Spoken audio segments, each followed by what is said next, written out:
सत्ता के गलियारे में एक बार फिर आपका स्वागत है। हमारे साथ हैं वामपंथी नेता अतुल कुमार अंजान जी।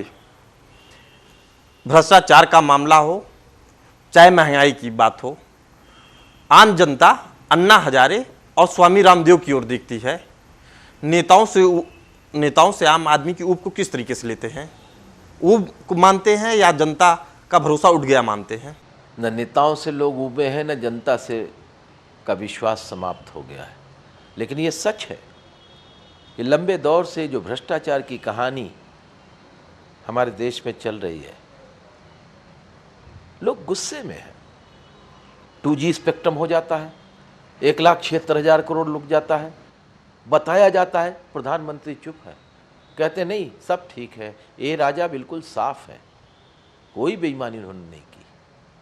कॉमनवेल्थ गेम में लोग कह रहे हैं कि लूट हो गई, छत गिर गया, स्टेडियम धसक गया, पुल गिर के धराशायी हो गया, लूट हो रही है शीला दीक्षित और उसके विभाग की, MCD लूट के लेके जा रहा है बीजेपी के नेतृत्व में, कुछ कीजिए। नहीं, एवरीथिंग इज राइट।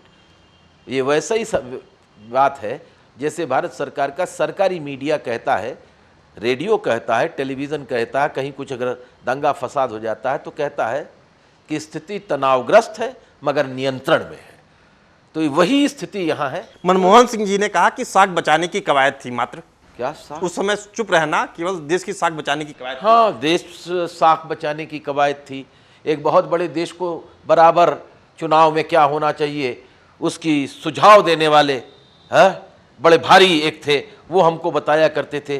क्या करें, बारात घर पर आ गई है, दूल्हा आ गया है, अब हम अपने घर की कमजोरियों को उजागर करें, इसलिए हमने सबको ढक दिया, लीप पोत के सब बराबर कर दिया, देश को धूल धूसरित कर दिया। यहाँ पर हमारे लोग मेडल लेकर के आए कॉमनवेल्थ गेम में। दुनिया में भ्रष्टाचार में भारत ने क्या मेडल हासिल किया, इसकी चर्चा हो रही है। हम एक बेईमान प्रधानमंत्री के राजनीतिक इरादों से लड़ने के लिए एक शालीन प्रधानमंत्री के चेहरों को सामने देखते हैं। एक ईमानदार छवि के पीछे कुटिल राजनीति के तत्वों की वो गहरी साजिश को देखते हैं जो भारतीय अर्थव्यवस्था को खोखला कर रही है।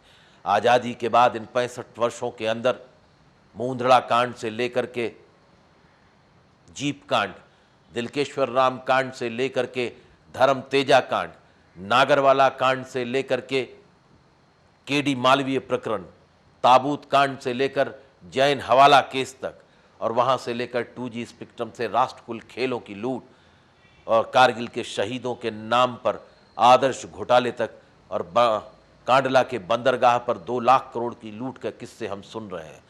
हम हसन अली के प्रहसन को सुन रहे हैं जो दुनिया के अंदर 56 अरब करोड़ रुपए के डॉलर को लेकर के घूम रहा है।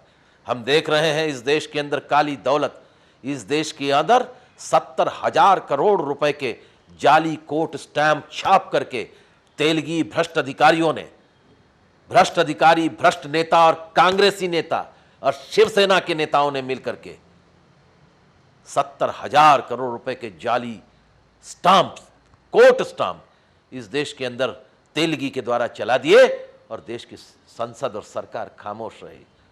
लाखों टन अनाज सड़ रहा है, सुप्रीम कोर्ट कहती है गरीबों को बांट दो निःशुल्क, और इस देश का बड़ा भारी अर्थशास्त्री और गरीबों की खिदमत करने वाली पार्टी और दलितों के लिए रोना घड़ियाली आंसू बहाने वाली, पिछड़ों के लिए कराहने वाली और समाज को समरसता और न्याय देने का दावा करने वाली 125 साल की इस कांग्रेस के नेता हिंदुस्तान की सुप्रीम कोर्ट के फैसलों की अनदेखी करते हैं।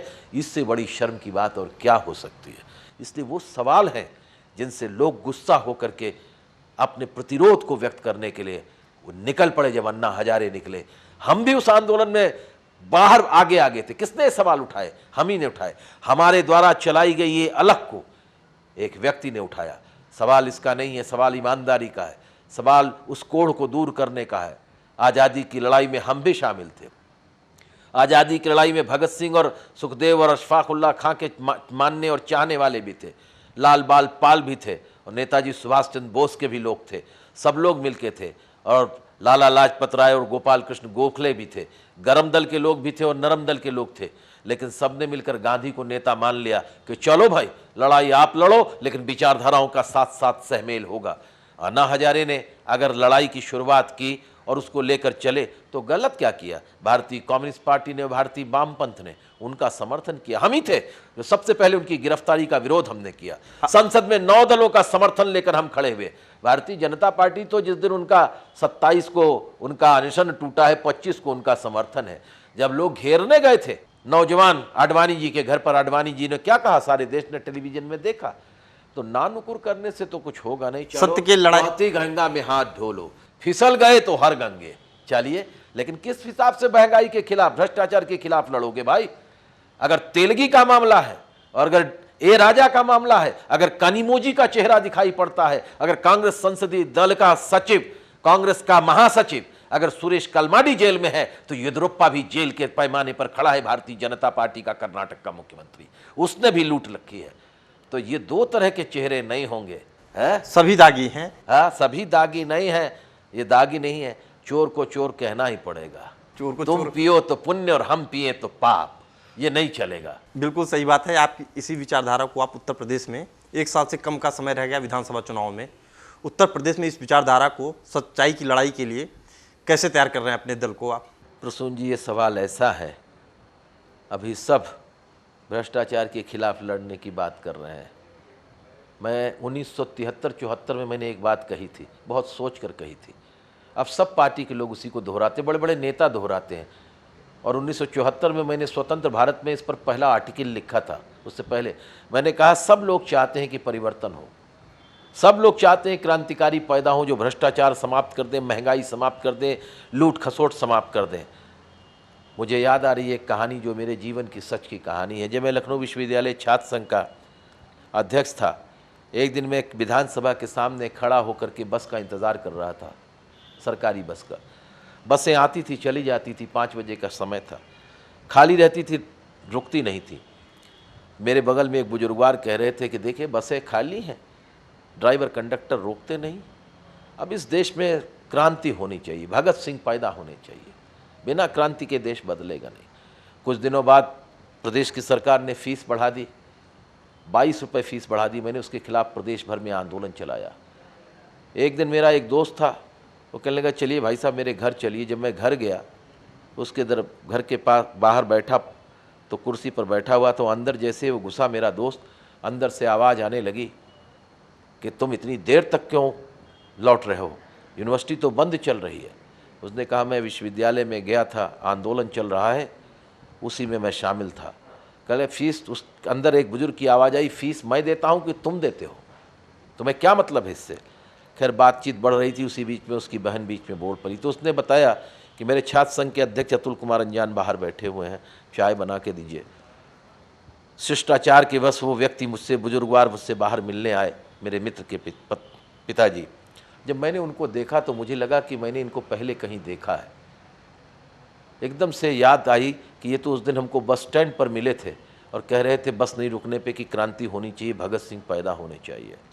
मैं कुछ नहीं बोला। उसके बाद मैंने सोचा कि हर आदमी चाहता है कि भ्रष्टाचार खत्म हो, महंगाई खत्म हो, असमानता खत्म हो, सांप्रदायिकता खत्म हो, जातिवाद समाप्त हो और क्रांतिकारी पैदा हो। भगत सिंह, अशफाक उल्लाह और चंद्रशेखर आज़ाद और ठाकुर रोशन सिंह पैदा हो, लेकिन मेरे घर में न पैदा हो, पड़ोसी के घर में पैदा हो। परिवर्तन की चाह करने के लिए सबको आना पड़ेगा। भ्रष्टाचार कहाँ से पैदा होता है? भ्रष्टाचार पूंजीवाद की कोख से पैदा होता है।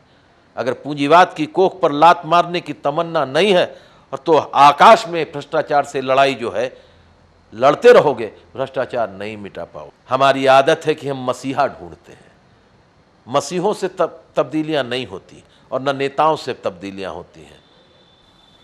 देश में तब्दीली लानी है तो देश को नेताओं से नहीं, नीतियों से चलाना होगा। भ्रष्टाचार की इस लड़ाई में अतुल कुमार अंजान जी की माने तो आहुति देनी होगी, आम लोगों को भी देनी होगी। हमारी साथ थे अतुल कुमार अंजान जी, आप हमारे कार्यक्रम में आए, बहुत बहुत धन्यवाद। सत्ता के गलियारे में अगले हफ्ते फिर मुलाकात होगी किसी खास शख्सियत से। चलते रहिए मैजिक टीवी के संग। नमस्कार।